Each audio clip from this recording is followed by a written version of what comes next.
വായിച്ചു കേൾപ്പിക്കാം. ഇന്ന് നമ്മൾ പറയാൻ പോകുന്ന കഥ 2 ഓട്ടോക്കാരുടേതാണ്. ഒന്ന് നമ്മുടെ ശേഖരേട്ടൻ കുടുംബവും, രണ്ടാമത് ബിജു എന്ന ചെറുപ്പക്കാരനും കുടുംബവും.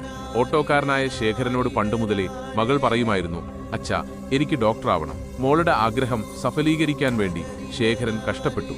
വളരെ ലളിതമായ ജീവിതവും ഭക്ഷണവും കഴിച്ച് രാപ്പകൽ പണിയെടുത്തു. എന്നാൽ ബിജുവും പണി ചെയ്യുന്നുണ്ടായിരുന്നു. വലിയ സ്വപ്നങ്ങളൊന്നുമില്ലാതെ കിട്ടുന്ന തുകയ്ക്ക് സന്തോഷത്തോടെ ജീവിച്ചുപോയി.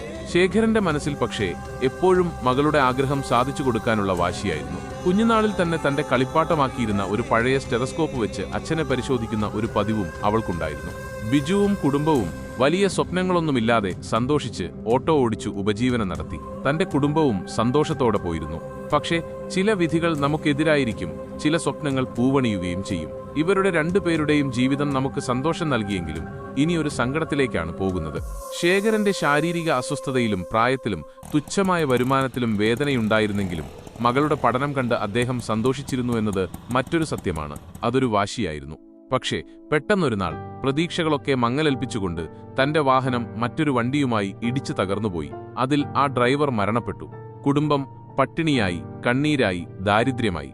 എന്നാൽ മറുപുറത്ത് ലക്ഷ്യം കരസ്ഥമാക്കി ദൈവത്തിന്റെ കണ്ണു തുറന്നുകൊണ്ട് വലിയൊരു മണിമാളികയുടെ മുന്നിൽ ഒരു ചാരുകസേരയിൽ ശേഖരേട്ടൻ വിശ്രമിക്കുകയാണ്. തൊട്ടടുത്ത് വെള്ളക്കുപ്പായമണിഞ്ഞ് കയ്യിൽ സ്റ്റെതസ്കോപ്പും വെച്ചുകൊണ്ട് അച്ഛനെ പരിശോധിക്കുന്ന മോളും.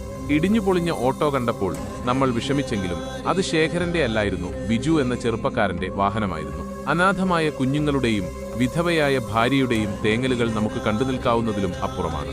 എങ്കിലും ശേഖരേട്ടൻ ഇന്ന് ഒരുപാട് സന്തോഷത്തിലാണ്. ഈയൊരു കൊച്ചു ചിത്രം നമുക്ക് ചുറ്റുപാടും ഒരുപാട് അനുഭവങ്ങൾ ഉണ്ടായിക്കൊണ്ടിരിക്കുന്നുണ്ട്. പ്രതീക്ഷകളും പ്രതീക്ഷയറ്റതുമായ കാഴ്ചകളും സത്യങ്ങളും സന്തോഷങ്ങളും വേദനകളും വിജയങ്ങളും പരാജയങ്ങളും ചൂണ്ടിക്കാണിക്കുന്ന ഒരു ലഘുചിത്രമാണ് photo life. Master Manaf Adinad AI സാങ്കേതിക വിദ്യ ഉപയോഗിച്ച് തയ്യാറാക്കിയ ചിത്രം മാത്രം ഉപയോഗിച്ച് രൂപപ്പെടുത്തിയ ഒരു സ്റ്റോറിയാണിത്. ഇതിന്റെ എഡിറ്റിംഗും ഡയറക്ഷനും കഥാകാരനും മനാഫ് തന്നെയാണ്.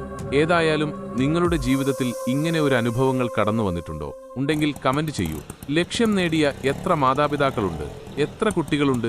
പരാജയപ്പെട്ടവർ ഈ കാണുന്നവരിൽ ആരെങ്കിലും ഉണ്ടോ? ഉണ്ടെങ്കിൽ തീർച്ചയായും കമന്റ് ചെയ്യുക.